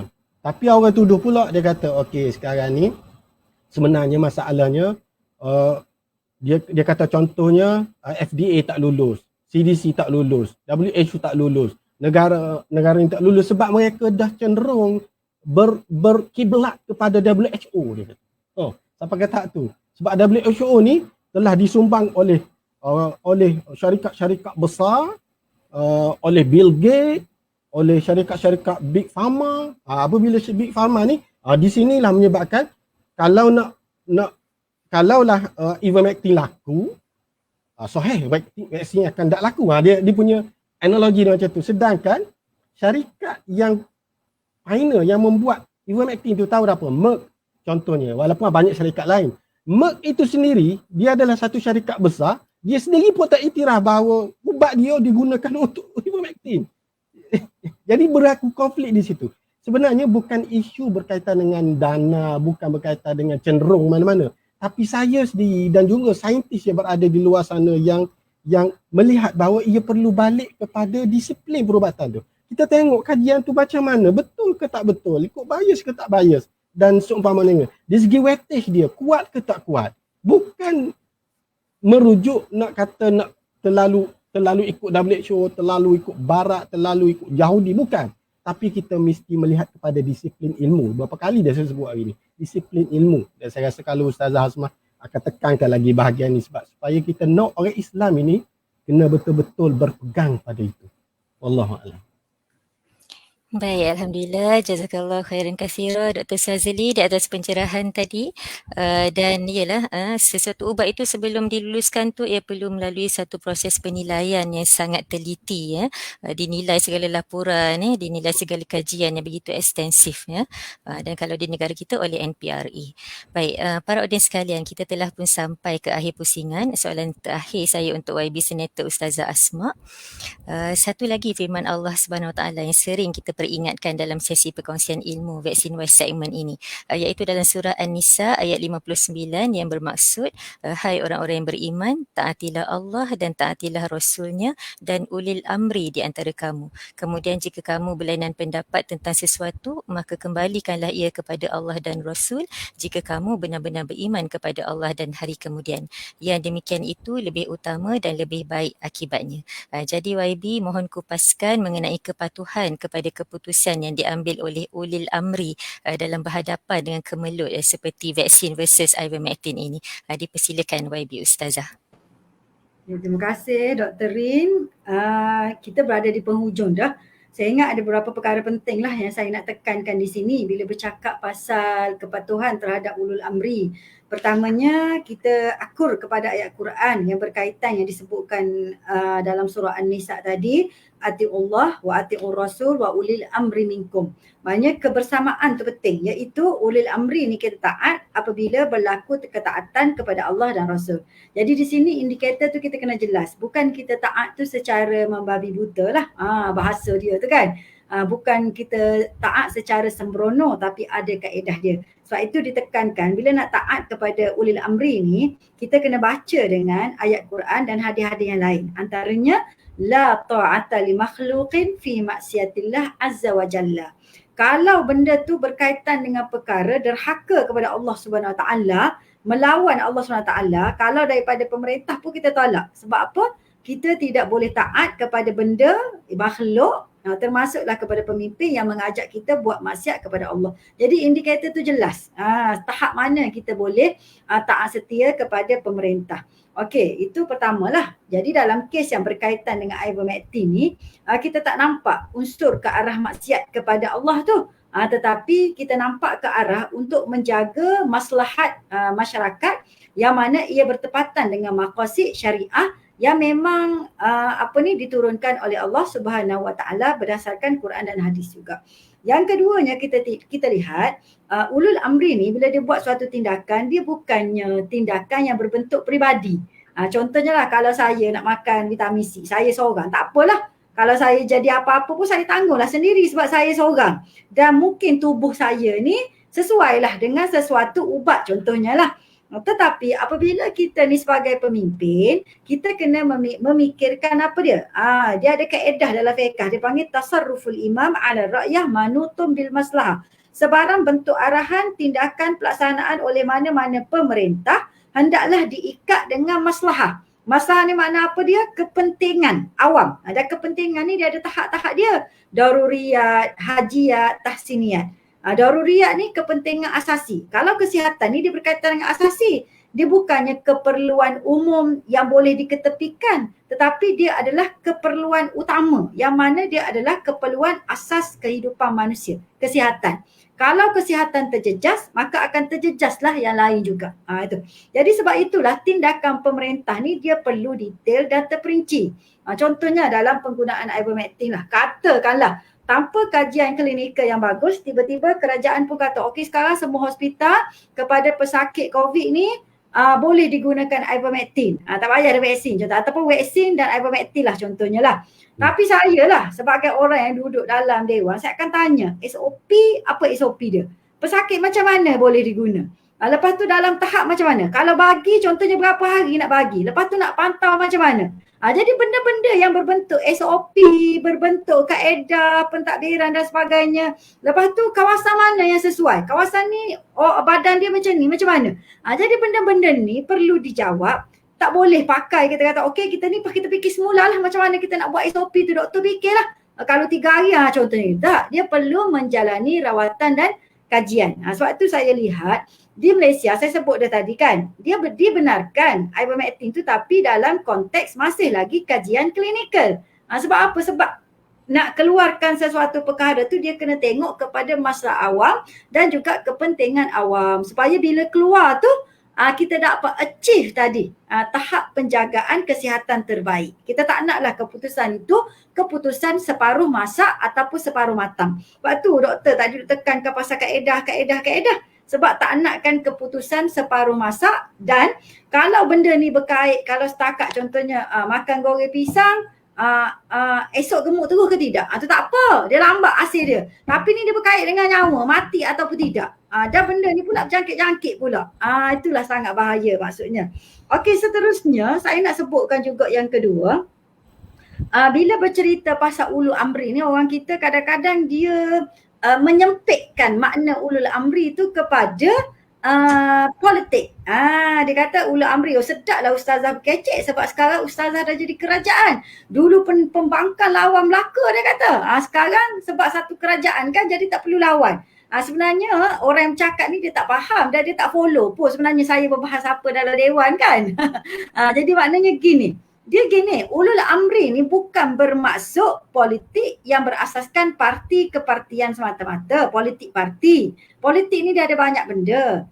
Politik ni adalah, kalau kita tengok maksud dia secara umum, politik ni adalah pentadbiran. Kita kena faham. Pentadbiran dia ada pentadbiran berasaskan kepartian. Ada pentadbiran yang berasaskan kenegaraan. Ada pentadbiran yang berasaskan komuniti. Ada pentadbiran berasaskan kekeluargaan. So ini politik. Jadi apabila kita merujuk kepada ulul amri, bukan kita merujuk kepada parti mana yang memerintah. Tapi kita merujuk kepada sistem yang mentadbir negara. Sistem yang mentadbir negara yang terdiri pada penjawat awam dan sebagainya, eksekutif, agensi-agensi. Benda ni tak berubah. Walaupun parti mana pun memerintah, dan benda ni dia harus berjalan untuk memastikan pentadbiran negara berjalan dengan baik.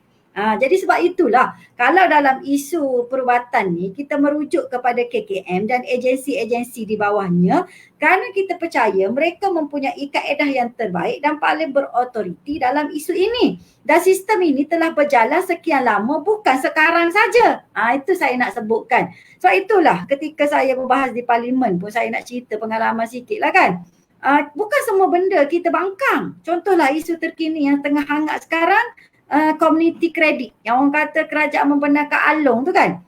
Sebenarnya saya nak sebut masa diperkenalkan community kredit tu, ketika itu kami ni pembangkang di pusat. Sebab saya ni kerajaan saya mewakili kerajaan. Saya kena ingat saya ni kerajaan. Tapi di pusat saya mewakili pembangkang. Jadi ketika itu saya nak bangkang. Sebab saya faham community kredit ni adalah Along. Tapi saya terus merujuk kepada penasihat Bank Negara. Sebab apa saya merujuk kepada kumpulan penasihat Bank Negara? Sebab ia berkaitan otoriti dalam bidang kewangan. Jadi saya tanya, saya nak tahu sebenarnya community kredit ni Along ke apa ni saya nak tanya. Saya nak tanya interest dia. Jadi saya tak tahu sebab saya tidak boleh akses kepada Bank Negara. Jadi penasihat pun sebut masa tu. Sedangkan masa tu saya pembangkang.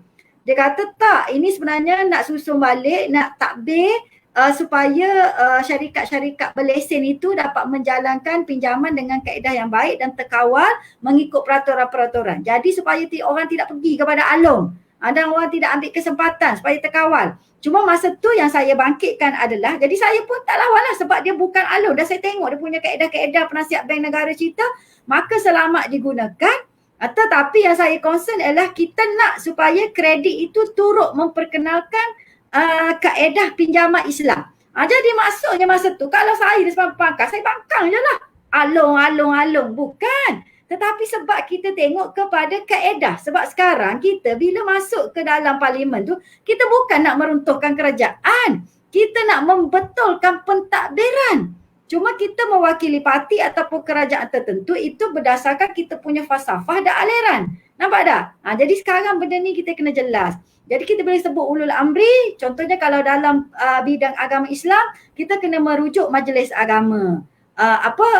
Majlis fatwa contohnya. Majlis fatwa ni bukan seorang mufti. Dia ada bawah dia jemaah mufti. Kaedah dia. Kalau di bawah KKM ada kaedah-kaedah dia. Sebab tu macam kita berbahas di parlimen pun Dr. Rin dan lain-lain, kita kena tengok agensi bawah dia tu apa dia. Bila saya nak check pasal Ivermectin ni, siapa agensi-agensi berkaitan? Siapa stakeholder? Kita pun tengok sistem dia. Kita pun tengok plan tindakan dia. Kita tengok pula pandangan. Kita panggil cross reference. Tu yang Dr. Shazli sebut tadi tu, weightage tu kita nakkan cross reference tu. Bukan ada conflict of interest masa buat keputusan. Kita pun tengok cross reference. Bila kita tengok cross reference, bagus.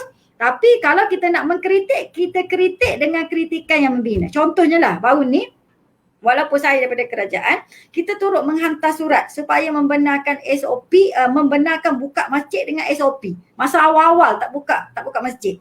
Tapi masa tu bila kita kritik, kita bagi nas-nas dan sebagainya, panduan-panduan dan sebagainya, dan kita kemukakan dalil yang berkata 12 orang macam mana, dalil yang berkata 4 orang macam mana, dalil yang berkata 40 orang macam mana. Jadi maknanya kritikan itu kritikan yang membina. Ini sebenarnya politik yang matang. Jadi janganlah kita campur gaulkan dalam bentuk yang mudah sampai akhirnya rakyat pening, rakyat pun ambil kesimpulan mudah je. Ivermectin ni adalah kita nak ikut Yahudi, sesar. Jadi orang pun tarik yang tu je sampai bila-bila. Dia tak check dah benda-benda lain. Wallahualam bisawab, Dr. Lee. Baik, terima kasih YB Ustazah di atas penjelasan tersebut. Saya kira kita dah faham lah Ustazah memberikan pencerahan yang begitu jelas sekali, insyaAllah. Jadi kita pun dah kesuntukan masa, jadi kita akan beralih kepada sesi soal jawab, tetapi mungkin tak dapat bacakan terlalu banyak soalan lah. Okey, so ada satu soalan daripada Encik Ahmad Husaini. Boleh saya tahu Ivermectin membahayakan ke kalau digunakan dan side effect dia teruk sangat ke? Dan adakah ada kes pesakit mati guna Ivermectin sebelum ini masa digunakan untuk lawan parasit? Itu soalan dia. So saya kira mungkin Dr. Arif boleh menjawab soalan ini. Okey, terima kasih atas soalan yang dikemukakan oleh Cik Ahmad Husaini. Okey, jadi setakat ni kita tidak tahu Ivermectin ni dari segi dos dia berapa dan juga dari segi tempoh dia berapa. Jadi kita tak tahu adakah dia selamat untuk digunakan dan apakah sebenarnya side effect dia kalau kita guna untuk merawat COVID. Kalau kita tengok kepada untuk merawat jangkitan parasit tadi, kita lihat side effect Ivermectin ni macam ubat-ubat lain lah. Mungkin ada yang akan ada ruam pada kulit, mungkin akan ada loya-loya, mungkin ada muntah, syirik birit, sakit perut. Kadang-kadang jarang-jarang mungkin yang akan ada bengkak muka ataupun bengkak kaki. Macam vaksin juga, side effect yang biasalah bila kita intervene, bila kita bagi ubat ni, tubuh kita bertindak balas. Jadi setakat ini belum ada data ataupun kajian klinikal yang kita yakini yang telus boleh menyatakan dengan selamat dan juga berkesan berapakah dos yang selamat, berapakah dos yang berkesan untuk merawat COVID. Jadi dari segi side effect untuk Ivermectin, untuk jangkitan parasit, dia sama macam ubat-ubat lain yang biasa lah. Tiada side effect yang luar biasa yang menyebabkan kita bimbang atau sebagainya. Cumanya kita bimbang jika kita faham macam tu, jika kita faham bahawa kalau side effect dia macam biasa saja, kalau macam tu makan je lah Ivermectin kan, pakai makan ramai-ramai kan. Masalahnya kalau kita tak tahu dos dia berapa, durationnya berapa lama, dan juga kita tak tahu apakah dia punya outcome dia. Dia punya penanda aras dia, keberkesanan untuk melawan COVID ke, sama ada keberkesanan untuk mengelakkan gejala ataupun keberkesanan untuk mengelakkan kemasukan ICU ataupun kematian, kita tak tahu. Jadi tak begitu bahaya kalau kita ambil secara sembrono. Lebih-lebih lagi kita lihat bila adanya varian-varian baru, maka kalau kita tiba-tiba dapat akses kepada Ivermectin, kita lupa SOP ataupun lupa kepada vaccination dan sebagainya, itu lebih bahaya. Dia punya implikasi dia kepada masyarakat. Wallahualam. Baik, terima kasih Dr. Arif. Seterusnya soalan daripada Nani Mujahidah.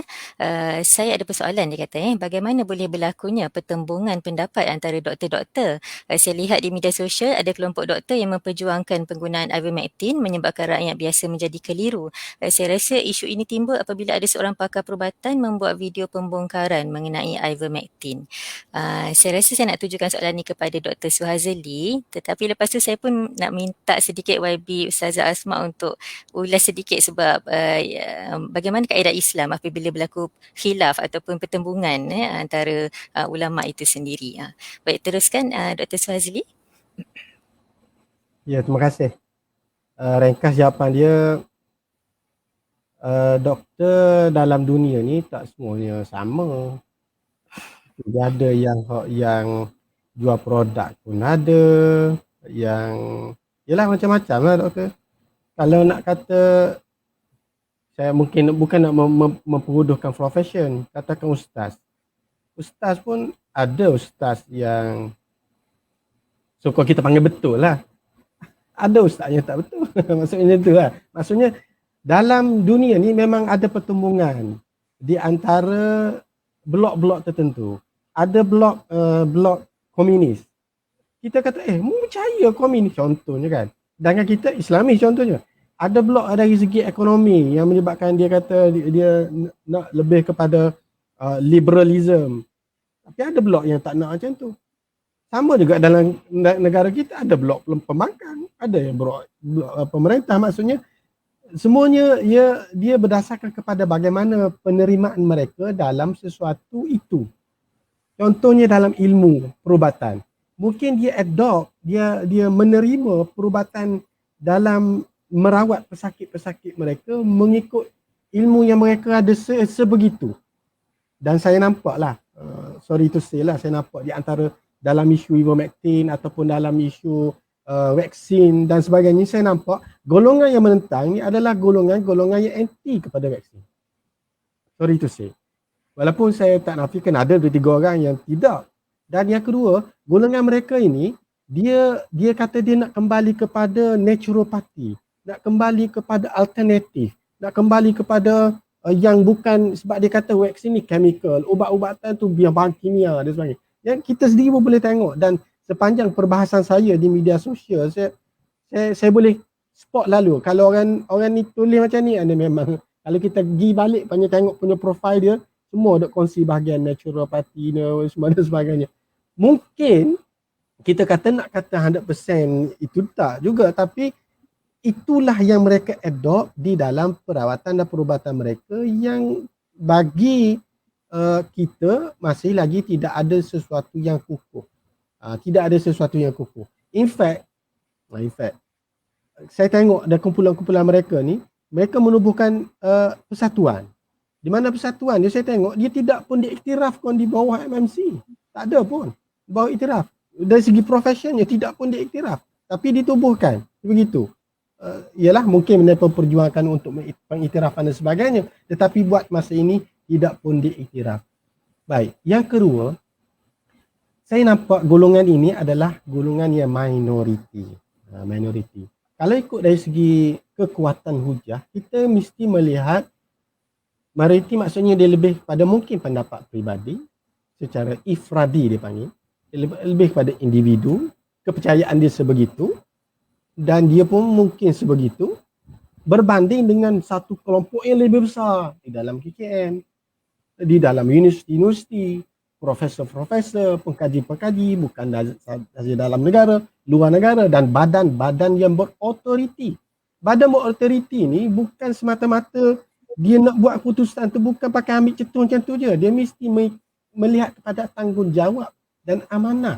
Itu yang penting, kita ikatkan mereka di situ. Sama dengan para mufti dan sebagainya. Mereka membuat SOP dan sebagainya. Bukan semata-mata bangun tidur terus kata kena tak boleh lah, kena semayang jarak. Tak. Dia mesti ada dia punya salu-galu dia, kaedah-kaedah dia, kerana di atas dasar tanggungjawab dan amanah itu.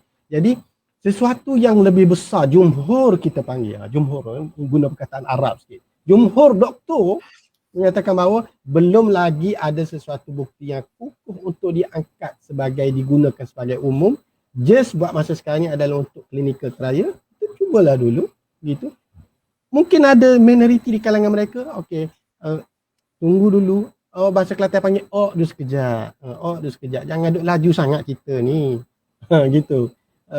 Mungkin saya nak buat tambah ni, boleh ring? Boleh. Sila. Saya ambil contoh analogi macam ni lah, isu yang making.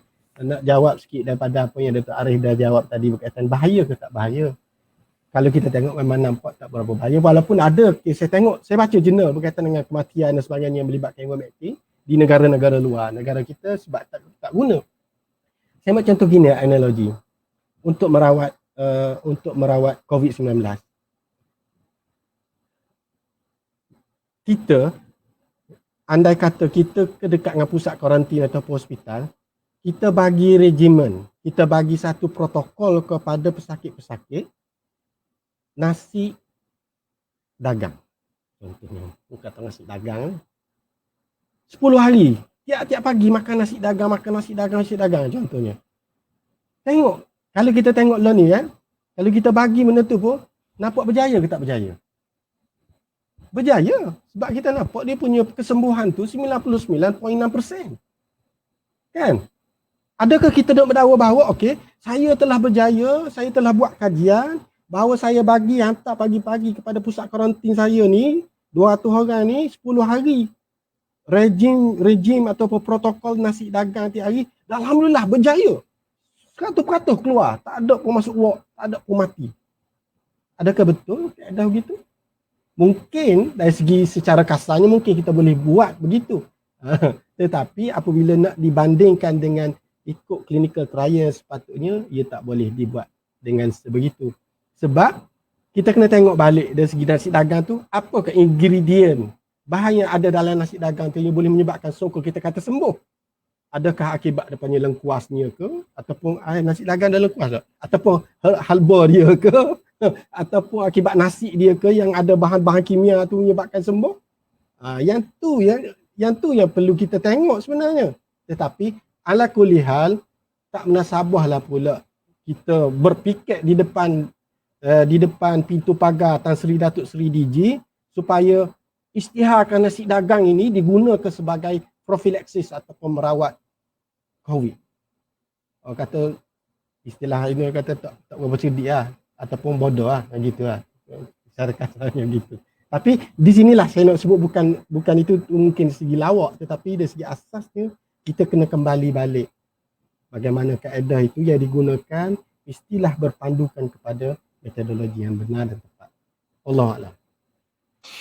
Baik, menarik analogi tersebut analogi nasi dagang namanya. Baik, mungkin YB Senator Ustazah Asma boleh tambah sedikit mengenai bagaimana kaedah Islam apabila berlaku pertembungan pendapat contohnya di antara dekat dalam kalangan ahli ulama sendiri, bagaimana pendekatan terbaik ketika itu. Silakan secara ringkas YB. Okey, terima kasih. Saya rasa nasi dagang tu faham dah lah malam ni memang faham betul. Saya nak sebutkan gini, apabila berlakulah dapat sesuatu berita ataupun kita bertemu dengan apa-apa pandangan dalam alam maya dan sebagainya, memang Islam ajar kita kaedah tabayun. Fatabayyanu kan. Maka kita kena tabayun. Dan tabayun ni bukan kita cek pakai sprung ni? Pakai cek dengan pakai alat gitu saja, bukan, tapi dia ada kaedah-kaedah tertentu. Sebab itu kalau dalam Islam kita sangat mementingkan kepada dalil, qarinah, tahap mana kekuatan dia. Kalau hadis tu kita nak hadis yang ramai riwayatkan berbanding dengan hadis yang satu riwayat. Kalau bertembung antara sahih dengan hasan, kita ambil yang sahih. Macam itulah. Jadi apabila kita baca sesuatu pandangan, kita kena tengok dia punya background, dia punya kajian, pandangan tu berasal daripada mana, kaedah apa yang diguna pakai. Sebab apa? Sebab untuk memastikan ketepatan dan juga kesesuaian sesuatu pandangan tersebut berdasarkan bukan kita saja, berdasarkan pandangan syarak. Tu kalau ikut Islam pandangan syarak lah tu maksudnya. Termasuk masalah awam tu dia dikategorikan dalam pandangan syarak. Dan saya nak sebutkan ada beza pandangan individu dengan pandangan jama'i ataupun kolektif ni. Dan kalau kita tengok ulama' dia letak dah antara pandangan individu dengan pandangan kolektif, yang paling kuat adalah pandangan kolektif. Sebab tu bila kita tengok mana sebenarnya yang paling kuat antara, kalau setakat pandangan seorang tapi ada banyak lagi yang kata sebaliknya, maka kita kena ambil yang banyak lagi dan kita tengok latar belakang yang banyak ni adakah bersesuaian dengan pandangan syarak tadi. Dan ada kriteria bagaimana yang dikatakan pandangan yang ramai ni. Pertama, mesti ramai. Maknanya ada beberapa orang lain, pakar-pakar lain, dan pakar ni kita kena cek. Contohnya semua pakar perubatan, Dr. Rim pakar perubatan, Dr. Suhazli pakar perubatan, Dr. Arif pakar perubatan. Tapi pakar perubatan ni bidang berbeza-beza. Macam saya syariah ada macam-macam pula kepakaran. Saya lebih kepada syariah undang-undang sosiologi. Jadi tak sama dengan orang lain. Orang lain mungkin pembikinan fatwa. Orang lain mungkin dari sudut perundangan, keluarga. Ada orang perundangan kewangan. Jadi macam-macam. Seterusnya tujuan tu mestilah mendapatkan hukum syarak. Bila kita nak cek tu, kita nak apa dia? Boleh ke tak boleh tadi? Dan kesan dia apa dia? Yang ketiga, mestilah ni yang kita kena ambil betul. Mestilah melalui perbincangan dengan kaedah istinbat dia sebut. Mesti ada kaedah. Jadi sebab tu yang Dr. Cik kata tadi, kajian-kajian tu macam mana? Yang disebutkan tu sebab apa? Guna kaedah apa? Yang keempat, keputusan dibuat selepas mendapat kesepakatan majoriti ahli. Jadi bila kita tengok sesuatu pandangan, orang ni ada akses tak kepada otoriti tertentu? Contohnya, ada dia kata, okey, benda ni riba contohnya. Tapi dia berbeza dengan pandangan penasihat kewangan yang saya sebut tadi. Sebab penasihat kewangan dia ada akses kepada pihak-pihak berotoriti. Jadi inilah antara beberapa panduan lah kepada orang awam apabila nak meneliti pandangan-pandangan. Jangan kita letak weighting yang sama pada semua benda. Kalau tidak kita sendiri pun akan pening. Wallahualam bisawab. Baik, Alhamdulillah. Setinggi-tinggi terima kasih saya ucapkan kepada Dr. Muhammad Arif Fahmi bin Ahmad Zawawi, Dr. Suhazli Abdullah dan Yang Berhormat Senator Ustazah Asma binti Husin di atas diskusi yang begitu bermanfaat malam ini. Semoga Allah Subhanahu Wa Taala mengurniakan ganjaran yang tinggi di atas ilmu yang dicurahkan oleh ketiga-tiga panelis kita. Jadi saya mohon untuk ketiga-tiganya memberikan rumusan mengenai perkongsian hari ini. Silakan Dr. Arif dahulu. Sebagai rumusannya, bagi saya kita kena follow the evidence lah. Kita kena ikut ke mana data tu bawa kita lah. Kita semua orang boleh claim macam-macam, tapi kalau kita betul-betul nak pegang tu, kita kena berpegang kepada nombornya, kepada keputusan yang kita kata ada integriti dan juga ada ketulusan untuk kita buat tindakan yang akan membawa kesan kepada hidup dan juga kepada kehidupan kita untuk keluar daripada wabak COVID ni. Wallahualam. Baik, Alhamdulillah. Terima kasih Dr. Arif. Dan seterusnya rumusan dari Dr. Suhazli. Silakan Doktor. Okey, terima kasih. Rumusannya kita tunggulah dahulu apa yang akan keputusan yang akan dibuat oleh Kementerian Kesihatan. Saya pun tak sabar juga nak menunggu ni. Sebab banyak dah menjawab dalam Facebook, banyak menjawab. Anda kata ianya berkesan, alhamdulillah. InsyaAllah kita gunakan. Kalau tak berkesan, kita letak tepi, kita mencari keadaan-keadaan lain semata-mata ingin keluar daripada pandemik yang melanda umat manusia. Wallahualam. Terima kasih kepada semua yang menjemput saya. Baik, Alhamdulillah. Dan last but not least, take home message dari YB Senator Ustazah Asma. Dipersilakan YB. Okey, akhirnya satu saya nak sebutkan, Islam ni dia agama yang saintifik. Dan agama saintifik telah terbukti melalui kita yang menjadi pengasas perubatan dan sains moden pada hari ini ketika zaman tamadun kita dulu. Yang kedua, Islam mengajar kaedah berfikir yang tersusun di kalangan orang Islam. Cuma tugas kita untuk mendalami kaedah berfikir. Kalau kita rasa nak mendalami usul fiqh pun dipersilakan. Dan yang ketiga, saya pun mengambil pandangan yang samalah dengan doktor. Kita tunggu dulu tengok data-data yang lebih jelas sebab banyak sangat yang tidak berapa kukuh lah dari sudut pandangan syarak. Wallahualam bisawab. Baik, Alhamdulillah. Jazakumullahu khairan katsira diucapkan kepada ketiga-tiga panelis kita. Saya juga ingin mengucapkan ribuan terima kasih kepada Dr. Asikin, AJK Teknikal kita yang berada di belakang tabir hari ini menguruskan aspek teknikal dengan begitu cemerlang.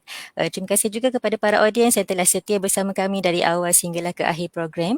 Terima kasih kepada yang bertanyakan soalan. Mohon maaf di atas soalan yang tidak dapat saya bacakan kerana kekangan masa. Nantikan kami pada minggu-minggu seterusnya dengan diskusi yang lebih menarik. Sekali lagi jangan lupa like, follow and share FB Gerakan Wanita Sejahtera. Serta like, komen and share video ini seluas yang boleh agar manfaat program ini dapat dikongsikan kepada semua, insya-Allah. Saya juga ingin memohon jutaan kemaafan di atas sebarang kekurangan sepanjang program berlangsung. Sebagai pengakhiran kepada program, ingin saya kongsikan berkenaan membuat keputusan ataupun membuat satu pilihan untuk mencapai satu matlamat. Para audiens sekalian, membuat satu keputusan yang baik itu memerlukan kesabaran dan pemikiran yang berhati-hati. Keputusan anda boleh dipengaruhi banyak faktor, antaranya pemikiran dan emosi anda, tekanan sosial, masa yang terhad, pengaruh rakan sebaya, masyarakat dan juga pengaruh media. Dan kemahiran membuat keputusan dapat membantu melindungi diri anda dalam pelbagai situasi, insya-Allah. Jadi sekian dahulu perkongsian kali ini. Jumpa lagi di lain masa, insya-Allah. Saya sudahi dengan wabillahi taufiq wa hidayah. Wassalamualaikum warahmatullahi wabarakatuh. Kita akhiri majlis kita dengan tasbih kafarah dan surah Al-Anf.